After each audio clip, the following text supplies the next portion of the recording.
The Ruination of the USG Ishimura. I've been on a Dead Space binge after my Silent Hill binge by Maritime Horrors.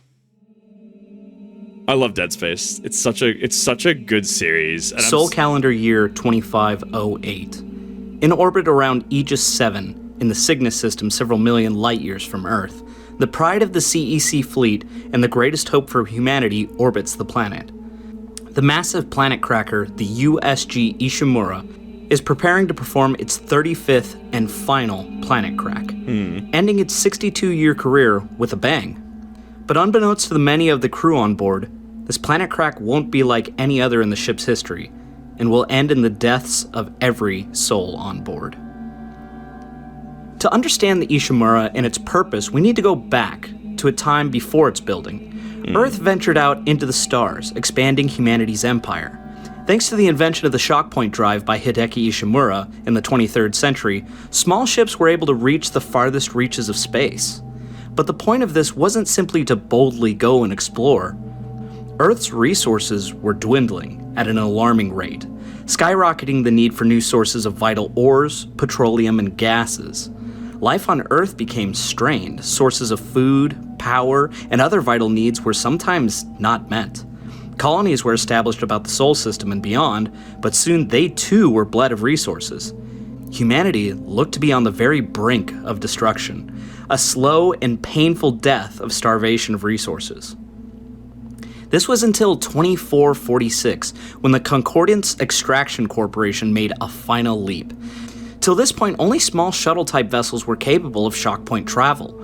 But to save the Earth and its colonies, massive mining ships were needed to perform long-range shockpoint jumps. Thus, the massive United Spacefaring Guild ship Ishimura was built in a dock in orbit around Earth. This vessel would be the first of its class and a pioneer of a new type of mining. I actually really like the minimalistic edits. Some of them are a little jarring because they'll like swap in the background to something else. But like, I don't know, I actually really like it. I think it's super minimalistic and it's also really effective. It's also really interesting because I've watched a number of multi-hour like retrospectives, I don't know, like the entire lore of Dead Space and stuff, going all the way back to like Altman himself and the marker off of the coast of South America, right? Like, I mean, like the whole events leading up into Aegis VII and the Ishimura and beyond, right? Like, it's really interesting to see that this begins in a little bit of a different way. I'm very fascinated by that. Named after the inventor of the revolutionary shockpoint drive, it would be the largest vessel to ever utilize one, meaning it could perform distant mining operations before transporting the materials back to Earth and its colonies. The massive 1.6 kilometer ship would also develop a new method of mining called the scan and catch method. Using an array of multi-spectrum deep core scanners and sensors, it could scan a passing asteroid for vital ores and resources. Then, utilizing an array of powerful gravity tethers, it would literally catch the passing asteroid and pull it in to be mined, smelted, and stored all on board the ship. I mean, that's what we see when we go down to, not the mining deck, is it the mining? No, it is the mining deck, partially, right? Like, you go down to mining deck in Chapter 7, and you have to, like, put the beacon on the rock, right? And then you have to jettison it, and that's how you get the USM Valor, how you get in contact with them, right? Like, it's actually really cool to see the different processes throughout. I know, was it Hammond at one point talks about a couple trillion tons of rock just hanging off of them. Thus, you have to go and I think it was you have to get rid of it by engaging the sentry or something. I'm trying to remember because it's been a while since I played Dead Space 1. It's been a while since I've done it. But like, it's so cool to like see how instead of just like there's thought behind this, right? It's not like they just said, oh, it is because we said it is, but like there's actual thought behind the processes of the USG Ishimura. Like there's actual like thought process, and like you actually get to see the different parts. It's honestly really cool, interconnected it is. The ship would then store the processed ore on board before removing any excess material and jettisoning it into space. But its most impressive mining method, and what the ship and subsequent vessels in its class came to be known for, was its planet cracking. Planet cracking was an extensive form of deep mining developed exclusively by the CEC for its Planet Cracker class vessels. It involved first scanning and scouting out a suitable planet or moon. Afterwards, a colony was established on the planet to prep it for mining. A huge ring-shaped colony about a kilometer in diameter would be built around the chosen site of the planet crack, usually a spot rich in minerals or valuable ore. Then excavation would be done, digging out the desired chunk of the planet. Large gravity tethers would be constructed on the surface of the dig site. Once this was complete, a planet cracker would be brought into geosynchronous orbit over the dig site. The ship would then use its powerful gravity tethers to pull the chunk from the planet, literally cracking the planet's crust before hoisting it up to the ship to be stripped and smelted down to its valuable components. This method was time-consuming and often rendered the planet uninhabitable, sometimes completely destroying the planet, if not the entire system. Removing large amounts of mass from a planet greatly affects its gravitational field. If done enough times, it could even affect the other planets in the system, throwing off their orbits. Each subsequent crack also produced a massive debris field that would often form a ring of debris around the planet. But the yield was massive, bringing in trillions of tons of mineable material with each planet crack. So I think it's really interesting that because they really go ham into like the resources and like energy consumption of humanity. I wonder how different versus like Warhammer's universe, right? Like it sucks because Games Workshop gets super uppity is the word I'm going to use about YouTube content anymore. It's why I had to stop doing it personally. But like, I mean, the universe still fascinates me, like behind the scenes. It makes me wonder what the equivalents are in things like Halo, and things like sure, even Mass Effect as well, right? Mass Effect, Warhammer, Star Wars, like. It's really cool to see different sci-fi things and how they tackle the same problems differently, right? I'm sure Star Trek. I mean, Star Trek has like the Ferengi, just space capitalists, right? Where like it's just not that they do the mining, right? But like the fact that they have different commentaries on different things is really cool to see between series. And I like that Dead Space did kind of focus on needing to feed the profit machine, profit go up, line go up mentality, right? The first object to be cracked by the Ishimura was Saturn's moon, Titan. It was a massive success, leading to several other cracks on the moon until eventually only the core remained. It yielded huge results, prompting the CEC to build 4 more smaller planet crackers. Seemingly overnight, the resource problem had been all but solved. The resource wars in the colonies fizzled out. The USG Ishimura did seem like it was the savior of humanity. The Ishimura was around 1.6 kilometers long and roughly 1,500 meters from lower gravity tether stanchions to the top of her ore storage towers. So all of this considered, this is actually really interesting if you know about like the Brethren Moons and like what we like the effectively what is the finale of Dead Space as we know it, right? Knowing that the Brethren Moons exist, knowing that their goal is to, you know, create a quote unquote dead space, right? To use all the biomass available to create another Brethren Moon. So like think about what was just said, right? Like for humanity to keep going, they needed to start cracking planets effectively at this point, right? This literally ended resource wars between colonists and, you know, Earth proper, right?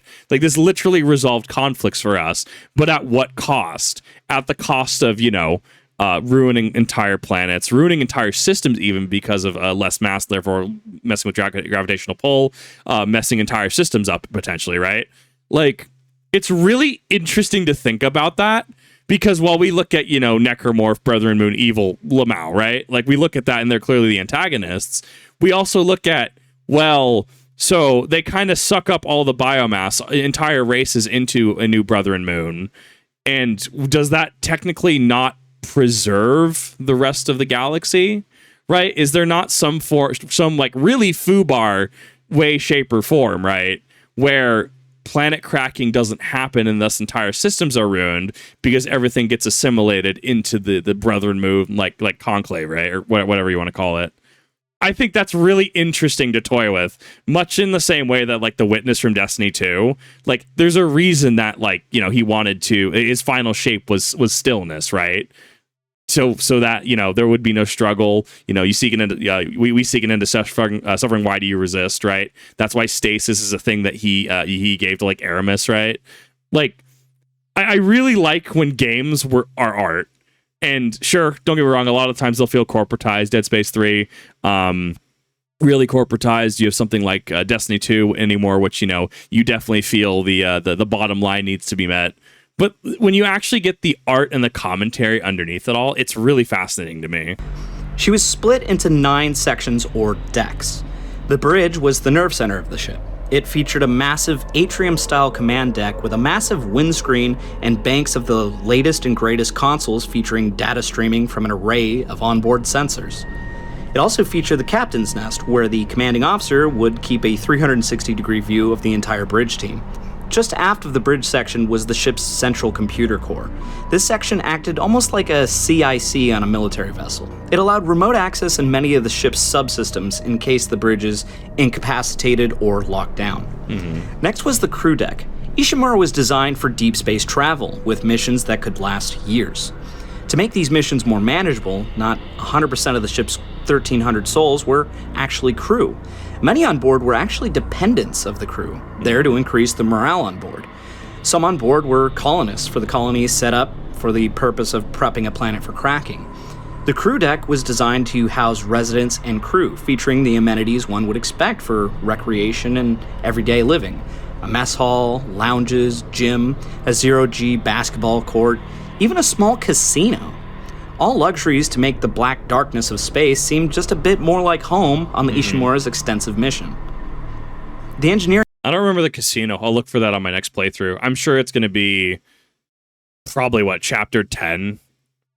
Yeah, when you have to go through, you fight the regenerator, and you have to go to, what's-his-face's luxury ship, and you have to actually, ignite the burner, right? How you have to go through all the... I'm sure it exists somewhere in there. deck was the heart of the ship, keeping the ship running and functioning. Here, the ship's army of nearly 200 engineers worked around the clock to keep the ship in functioning order. That's kind of wild that it's only 200 people, but that's also a sizable labor force. The exact type of drive systems are closely guarded company secrets, but they were capable of lifting around 525 trillion kiloton loads into orbit. There was also a shock point drive capable of performing faster-than-light travel on the massive ship, a first of its kind. This deck also housed the ship's gravity centrifuge. The centrifuge was designed to keep the ship stable whilst hoisting massive loads of raw material or during planet cracks. Vital and delicate engineering centers were kept immaculate through the usage of decontamination chambers, leading in and out of them. The flight deck is located on the top side of the vessel, around the centerline. This was a series of docking bays for the multitude of vessels departing and arriving on the Ishimura. Featuring an almost airport terminal-like lounge, these bays allowed for shuttle traffic for transporting personnel planetside or to other ships. It connected to the cargo bay, allowing shuttles to load ore for transport. The exact number isn't known, but it's believed the Ishimura had at minimum 5 personnel shuttles. Designed for deep space travel, the vessel would of course need plenty of food to feed the 1,300 souls on board. The ship featured a hydroponics deck to perform 2 duties. Firstly, producing food for the crew, and secondly, to produce oxygen for all of those on board. This deck was located on top of the massive ore storage towers. It was so successful that it was noted that the lead horticulturalist, Elizabeth Cross, had an excess of food during the mission over Aegis VII, and was willing to donate spare food to the colonists on the planet. Underneath hydroponics was located a large filtration system that also connected to the medical deck and other parts of the ship. This system was used for the removal of waste products, as well as for moving air throughout the ship whilst removing carbon dioxide. Just below the flight deck was the maintenance deck. This deck was obviously for the maintenance of the shuttles should they need it. The damaged shuttles could be placed on a track and brought in for flight mechs to do routine or emergency maintenance on the ships or colony shuttles. Along this dorsal section of the ship and near the command deck were many of the ship's escape pods. These could also be brought into the maintenance deck for repairs. In the fore section of the ship above the bridge and crew decks was the medical deck. To subsidize the extensive running costs of the Ishimura, a large portion of the vessel was contracted out for medical research and development. Because of this, the Ishimura's medical deck was massive and housed over 60 medical professionals and researchers. The deck featured multiple state-of-the-art facilities, such as a zero-G therapy room, an ICU, an imaging and diagnostics center, a biolab, a cryolab, a chemical lab, and a large morgue. The large morgue probably wasn't a red flag at all. I mean, deep space mining is a dangerous job, so best not to look too deep into it. Yeah. On the underside of the ship, 4 of the ore storage towers was the mining deck. Well, you have to also consider as well. So, obviously, unitology is a thing, right? And I guess in the deep lore, I guess like around Earth, there's like ships that are just like tomb ships, right? That are like their whole thing is just storing like bodies and stuff. So, I know in the Aegis VII incident, after Planet Crack, but before the marker made its way to the Ishimura, there's something about getting the bodies to the Ishimura, and thus they'd be brought back to Earth, right? Put in the throne ships, right? Because Aegis VII, right? Like we go through in Dead Space Extraction, like the colony goes foobar really quick, like everything goes sideways. So I think considering how widespread unitology is, especially with people in high places, a large morgue doesn't necessarily necessitate a lot of red flags to some people. I mean, obviously, like you have people who believe in unitology, you have people who don't believe in unitology. Right? Isaac, very much against unitology, especially in the remake, right? So it's interesting to consider background lore on like why would there be such a large morgue? Like, yeah, no, that's a good question, right? Sure, it's a dangerous profession. But obviously you're gonna have options like cremation, jettisoning body. But no, if you're actually trying to keep multiple bodies for a journey, right?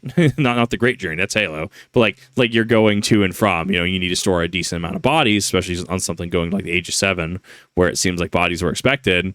Yeah, a big morgue seems like that is the expectation. I don't know. I think I'm reading too deep into it, but I think with unitology existing and knowing about the existence of these tomb ships that I understand exist, it makes a little bit more sense. Mining deck was a massive 4-deck section of the ship. Raw material from the poled section of the planet was brought up and processed on this deck. Unusable material was discarded while ore was smelted and stored on the ore storage deck, located just aft of the mining deck. The ore storage deck was exactly what it sounds like. 2 massive zero-G towers used for the transportation of the millions of tons of ore and other vital resources obtained during the Ishimura's mission. The raw material would be kept here until it can be offloaded by shuttles or other means. In the process of cracking a planet, many times a large debris field is produced when material falls off the planet chunk. Hence why the turrets. The Ishimura was thus fitted with a large array of mass driver autocannons. These cannons made up the Asteroid Defense System, or ADS. This ADS could automatically track and destroy incoming asteroids or debris that threaten the hull of the Ishimura. In extreme circumstances, they can even be utilized for self-defense, should the ship come under attack. Right. The demise of the USG Ishimura actually begins in 2505. The Concordance Extraction Corporation discovered the planet Aegis VII in the restricted Cygnus system. But CEC never let something as petty as laws get in the way of them making some credits. A full survey of the planet found the rather unassuming-looking planet to be an absolute wealth of ore and other vital resources. Initial scans of the crack site found the composition of the cracked portion to be nearly 65% ore, almost double the normal yield. A colony was... I think it's really interesting, actually, because in some of the deep lore, this is, I think, one of the books before the actual like series starts, right? Some of the comics and stuff on Aegis VII. There were 3 off-world. I say off-world in regards to like away from Earth, right? Because the black marker was found on Earth, the Devil's Tail, right? And that whole thing with Altman. Thus, unitology gets created. They make him a martyr. But then when they try to reconstruct it and make the red markers, there's, I think, a book that details one of the other because there's 3 locations. One was on Aegis VII. The other was where the events of the prison colony, where the book takes place. Right, their brother, I think, separated, ends up being manipulated by the marker in some capacity. They execute an official, and then they're sent off to some prison colony. They go to the prison colony, and things go sideways pretty quickly. It's an interesting book. I'd have to go find it and read it. But there were 3 markers at the time created: one on Aegis VII, one on the prison colony, and one in a third location. I always forget the location of, if we know it. I'm gonna have to deep dive that again. I'm gonna have to deep dive that specific bit of lore, but. We're used to Aegis VII. We're used to going to Aegis VII. This is Planet Crack. The red marker and the pedestal are there, right? And we have to, in the events of Dead Space, we have to find the red marker and then bring it back down to the planet to put it on the pedestal, which I think, if I remember correctly, amplifies the Dead Space field around it, which is just, it's so interesting. So, like, there's even in just the behind-the-scenes stuff, it sets up 2 other red marker sites, which I do think that going into Dead Space 3, I do think the plot moved a little fast. it makes me really think what would happen with a Dead Space 4. And the way I understand it is that the individuals who could make a Dead Space 4 happen, they don't want to reveal what happens. That way it's some kind of leverage if EA ever wants to actually make Dead Space 4.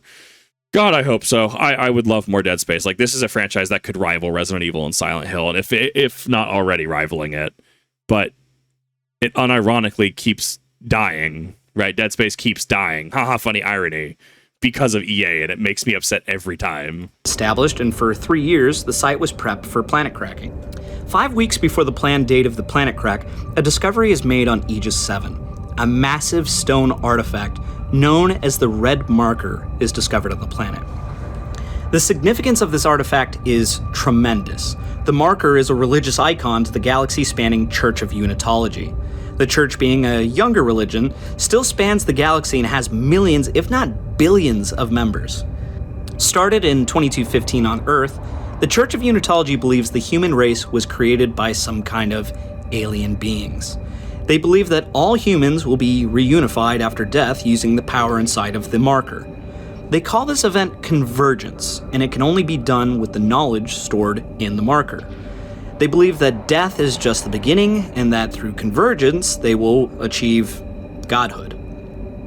The pull of the church is massive and far-reaching. Members of the church achieving ranks through devotion and monetary donations, meaning the highest-ranking members are those of high influence. Politicians, doctors, scientists, company representatives, and spaceship captains. The more influential a person, the more desirable they were to the church. I think if I remember correctly, Captain Matthias, right, the one who gets accidentally poked in the eye in Dead Space 1, if I understood it correctly, he was supposed to bring back the marker, and that was going to give him more prestige within the Church of Unitology. And it's also there was also a huge point of conflict when the Ishimura, Captain Matthias, declared a no-fly order over the Aegis VII colony. That really upset the quote-unquote overseer there, right? It really upset him. Dude, there's so much that the games don't dive into, and that's in the background through like comics and stuff. There was the ARG as well. I would love to know more about the ARG. And people mention it, but like so little is known from the ARG because a lot of it, from what I understand, just wasn't cataloged, right? It's not like you can way back machine a lot of it. So I think we're actually still missing some stuff. And then you have the whole like immunity to the marker with was it Elizabeth? I can't remember. It was the girl in Dead Space Extraction, and then she had a DLC revolving around her in Dead Space 2, and we never really got a follow-up on that.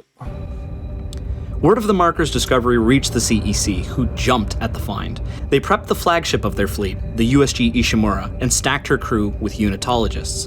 From the captain to the chief medical officer, only loyal Unitologists were chosen for the mission. The Ishimura set out to crack Aegis VII, but more importantly, to retrieve the marker and bring it to the church and to Earth. But upon discovering the marker, the colonists on Aegis VII felt a change. Insomnia became a rampant issue in the colony. Many reported disturbing dreams and an inability to sleep. As insomnia progressed, dementia set in. Some reporting seeing things, long-lost relatives or lovers no longer there.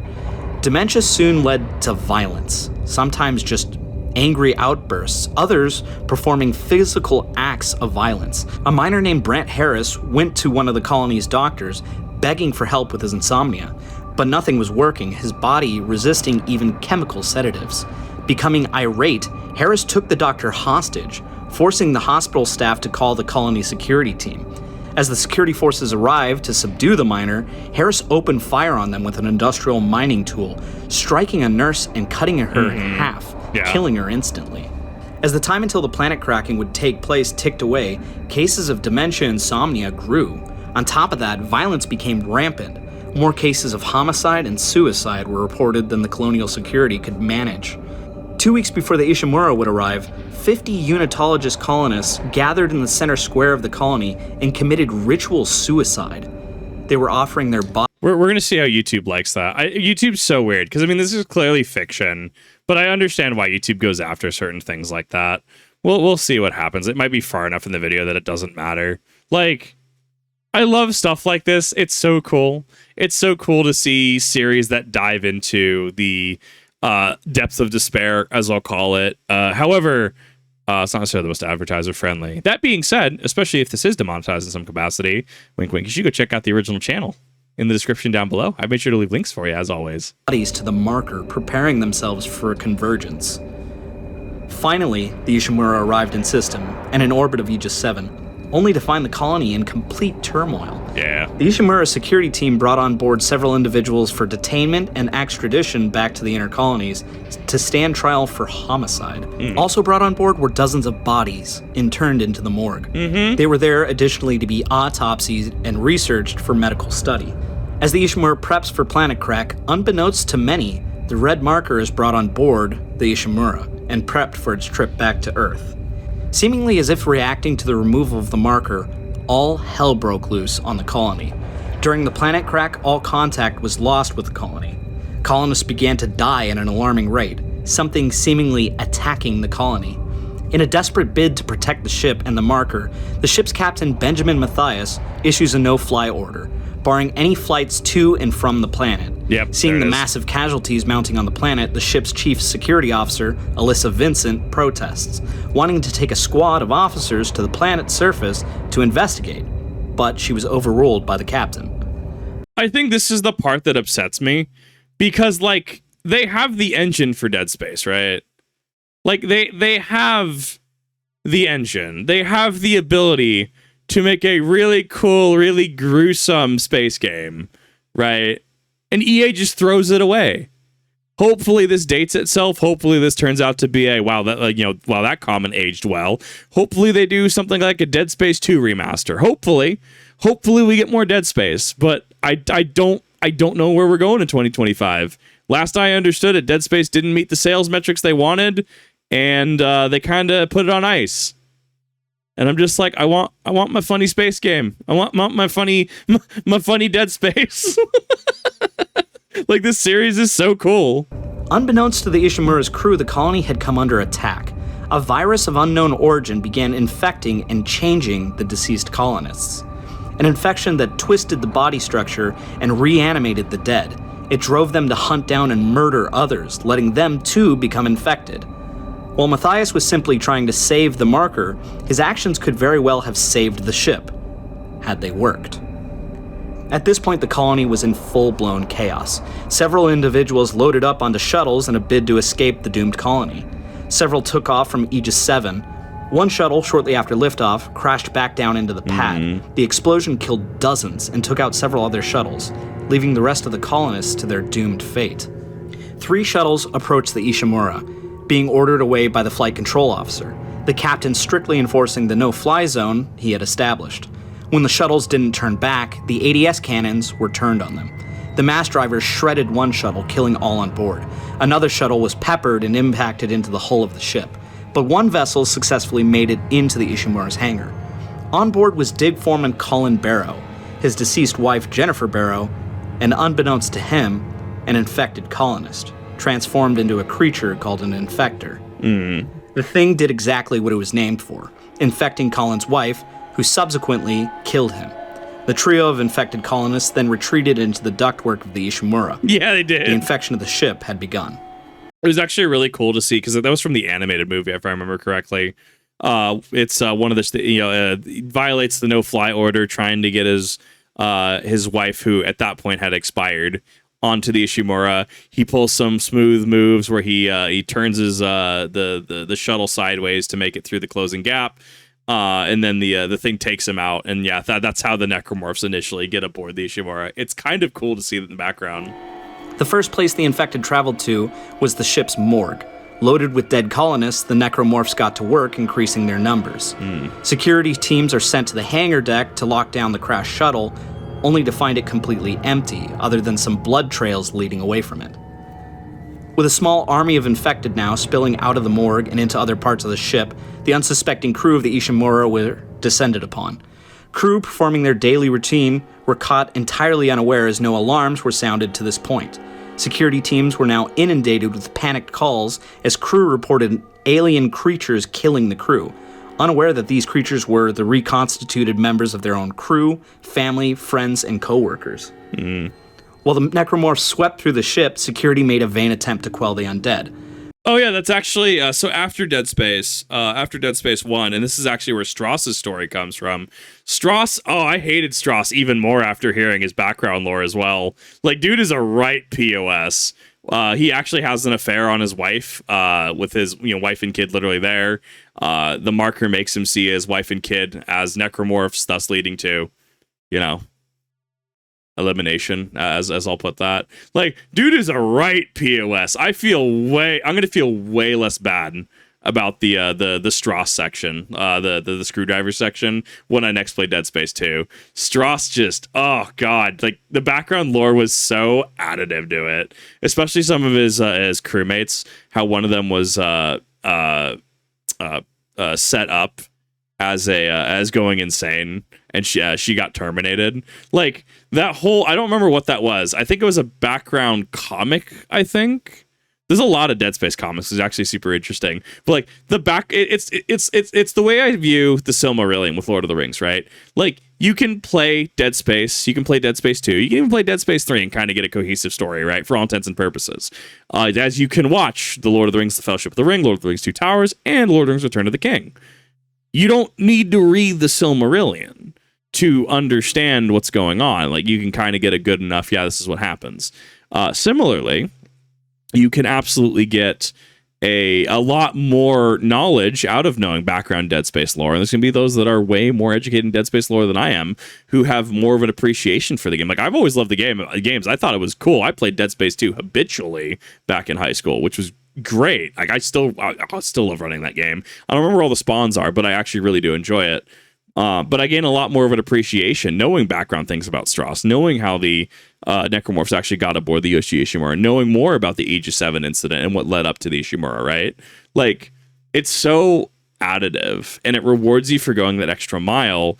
And I would argue that's doing extended media correctly, where something like Star Wars and Marvel, and even Halo, where it's like, well, did you read this comic? Because this talks about the Knights of Ren, or the comic actually goes into how the Didact survived Halo 4 and went to a Halo ring, and how Blue Team had to pursue him, and Chief fought him, and the Didact ended up getting composed. Whereas people play Halo 4 and they're like, well, Didact's done, right? Didact's over and done with, rip bozo. Like, I think there's a analysis you can do on how series like Dead Space do their extended media, and how it's additive, not required, versus how series like Halo, Star Wars, and Marvel do their extended media, where it is required, is technically additive, but it's ultimately required reading to understand what you're looking at. I've been trying to find where that sweet spot is with media. But the creatures seemed very resilient to contemporary small arms, able to shrug off otherwise lethal amounts of gunfire. It wouldn't be revealed until much later that the most surefire way to subdue them is the removal of their limbs. If it didn't kill them, it at least slowed them down. But the marker was on board. As noted before on the colony, it was affecting the mental state of the crew. The captain was now under an immense level of stress. The devout unitologist was maintaining a one-track mind. He was dead set on returning the marker to Earth. He denied any request for a distress call, stating the outbreak was a test from God. Even as the situation grew dire and more reports of attacks were spreading throughout the ship, Captain Matthias only grew more erratic. Another unitologist on board, Chief Science Officer Terrence Kine, cited the marker as being the cause, vouching for its immediate removal. This only provoked the captain further, pushing him into a bout of paranoid rage. Finally, Dr. Kine declared Captain Matthias unfit for duty and relieved him of command. He ordered the captain restrained so that he could be sedated, but a struggle ensued, ending with the needle of the sedative being jammed through the captain's eye and into his brain, killing him instantly. Whether it was intentional homicide or an accident, Dr. Kine fled the bridge, leaving the bridge team in a state of pandemonium. The crew were slowly but surely being picked off as the army of undead grew with each death of a survivor. Pockets of survivors formed in medical and engineering, ragtag groups forming barricades and last bastions to fight against the necromorphs. All across the ship there were heavy reverberations. All of the ship's 50 deep space escape pods began to launch. Every single one of them was empty. The crew were trapped like rats on board. With time running out and the ship being taken over by the dead, Dr. Kyne realized that there was only one hope left: to destroy the ship and prevent the infection from spreading to the rest of humanity. I don't remember who launched the escape pods. I feel like it was Mercer, but I feel like that's wrong. I don't remember who launched the escape pods. He made his way to the computer core and Kyne. sabotaged the ship's engines. The heavy chunk of Aegis VII now weighing down the Ishimura, causing her orbit to begin to decay. This would cause the Ishimura to crash back into the planet, destroying the ship, the marker, and all on board. Chief Security Officer Alyssa Vincent discovered Kyne's plan, but too late. She was unable to get the engines back online. With most of the crew gone and all hope lost, Vincent sacrificed herself to be able to launch a probe with a distress call on it. This would likely have been the end of the Ishimura. Survivors numbered in the dozens, if not the single digits. The necromorphs were on all decks. Fleshy growths were forming all across the ship, its orbit decaying, and its systems were failing. But fortunately, or unfortunately, the signal Vincent sent was picked up by a passing shuttle, the USG Kellyan. The Kellyan was a Zebra Industries shuttle contracted by the CEC. The crew was being sent to investigate the communications blackout on the USG Ishimura.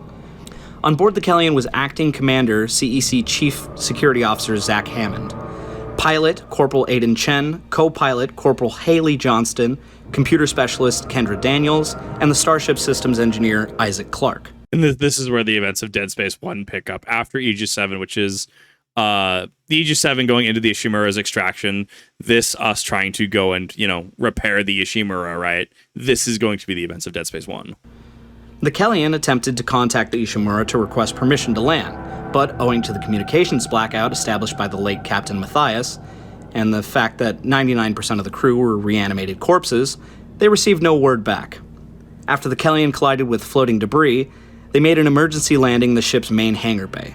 Co-pilot Haley Johnston received minor injuries in the crash, but the Kellyan would need to be repaired before it could fly off the Ishimura. Hammond decided to lead the group of others into the Ishimura to investigate what was going on, leaving Johnston to work on the Kellyan while they were gone. It didn't take long for the group to come under attack by necromorphs, though, catching Corporal Chen off guard and killing him. The group splitting up and running for their lives deeper into the bowels of the ship. Before even having the option to escape the ship, the USG Kellyan was attacked by necromorphs while Clark and Johnston were still on board. They attacked the ship's singularity core, causing it to detonate, killing Johnston. Their only way off the ship now destroyed. Chief Hammond was now dead set on getting the Ishimura functioning and finding a way off the ship. The small group got to work, restoring power to areas, removing quarantine lockdowns and lockouts set up by the crew. It's really interesting to see how the explanation of all the escape pods being jettisoned, the communication blackouts being set into play, right? I like that it's really interesting because it goes through the process. Like the story itself goes through the process, and we're there to kind of pick up the pieces. It feels like this was written in a very linear fashion, with us starting rather than at point 1, we're starting at point 7 on a graph, right? Like we're starting a little bit into it. Which then leads into, the origin piece with the Devil's Tail, the Black Marker on Earth, leads into the other book with the 3 marker sites, leads into Dead Space Extraction, the comics around Extraction, right? And thus leading into the game Dead Space 1. It feels like this series was written in a very linear capacity, and then it was picked. There was a pick and choose on where we actually ended up.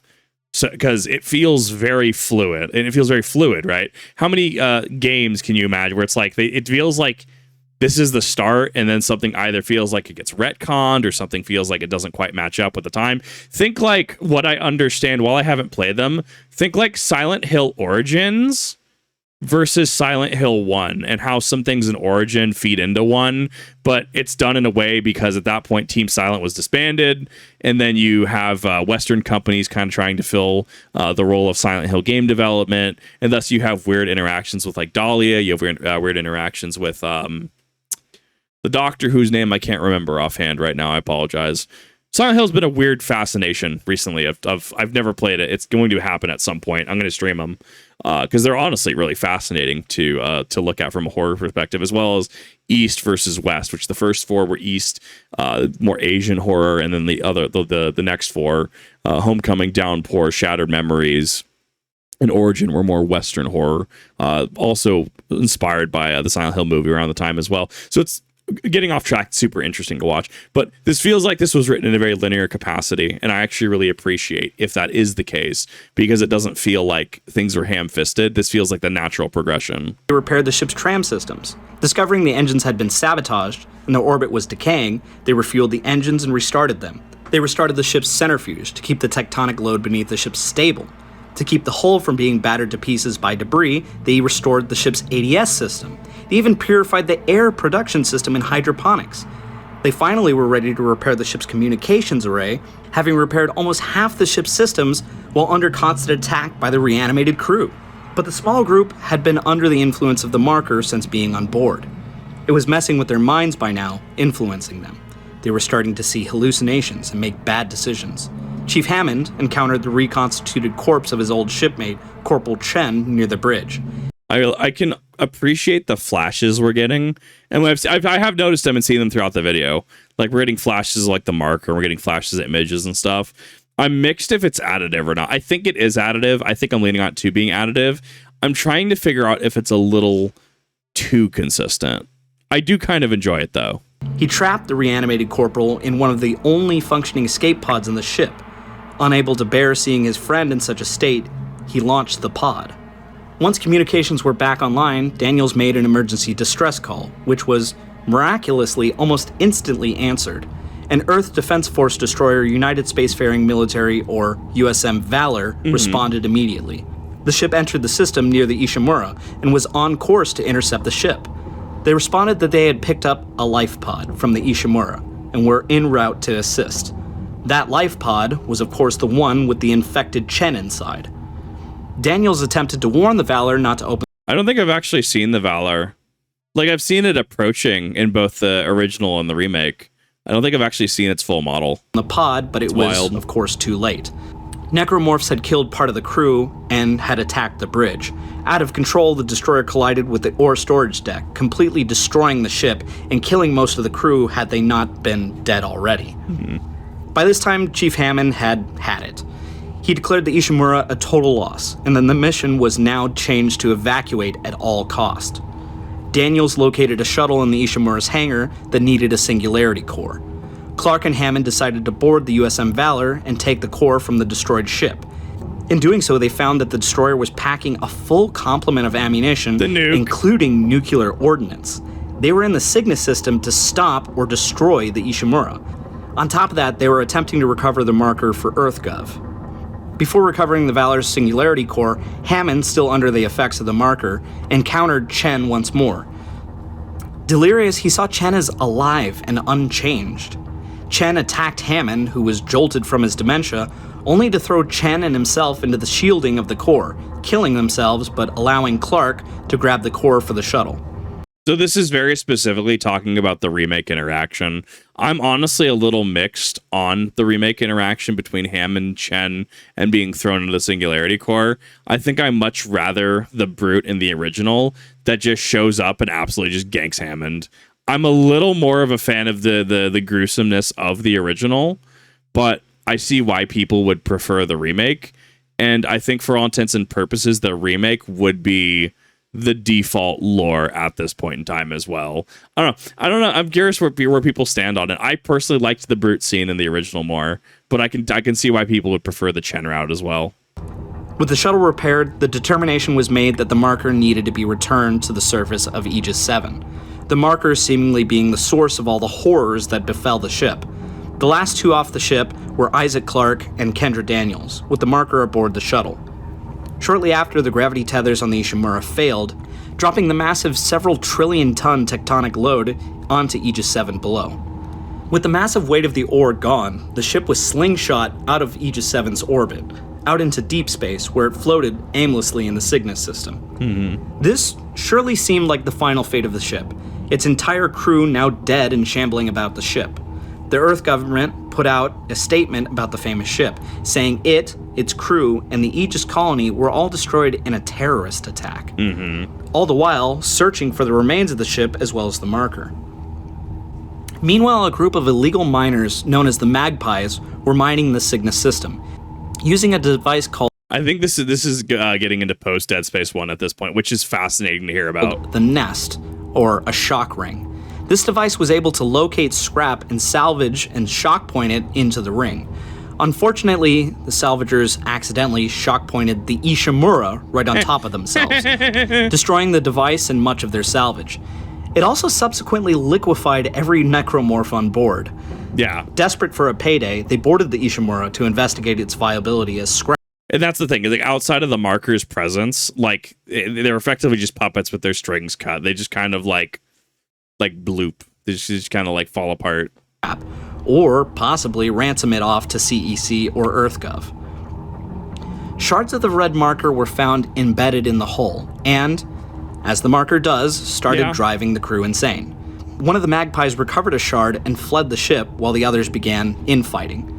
Not long afterwards, the necromorphs, as necromorphs do, reanimated and started attacking the magpies. The lone magpie who left with the shard brought it to the EarthGov ships in the system, attempting to get paid for the find. She was, of course, shot, because the government is evil, as in the case in most horror genres. EarthGov was notified of the location of the Ishimura, and finally it was taken into custody and the shards of the marker removed. Afterwards, it was transported to Titan Station. The station built upon the remnants of the moon that the Ishimura had stripped bare at the beginning of her life. How fitting that before her demise, she would be stationed here to be cleaned and sanitized of evidence. In 2511, 3 years after the events of the Aegis VII incident, another necromorph outbreak occurred on Titan Station. This time, in quelling the infestation, the marker that had been brought to the station was destroyed, causing... There's a little more between that and Dead Space 2, but for purposes of focusing on the Ishimura, this is the logical progression. The station's reactors to overload and detonate. Caught in that explosion was the USG Ishimura. The ship, after 65 years of existence, was vaporized in a massive supernova, ending its career and the horrors it faced. April Fools, shipmates. Thank you so much for tuning in to another sci-fi maritime horrors. I've honestly started to look forward to making these each year. I can't believe this is my third one. But I had been considering doing Dead Space for a while now because I just love the Dead Space series. It's an absolute gem in the horror genre, and the recent remake is just, chef's kiss. Just beautiful. Oddly enough, while my other video on the Nostromo and the Pillar of Autumn had an incredible amount of information to go off of, not so much with the Ishimura. No. I found myself having to scrounge for information. Kind of odd for a game starring an engineer to not have that much engineering information about it, but that's all right. It gets a pass. I'd like to thank my patrons, as always. You guys are great. Also, don't forget to check out the links in the description for channel merch. If you want to support the channel artist, that is an excellent way to do so. Do the usual YouTuber stuff of liking, commenting, and subscribing. Only then will you be able to make us whole, shipmates. And fair winds and following seas to you. That was actually really great. I loved that. I thought this was a really good video. I honestly really liked it. I thought it was super good, super information heavy, and honestly covered a lot of territory. So excellent. Good on Maritime Horror. Thank you for putting out such an amazing video.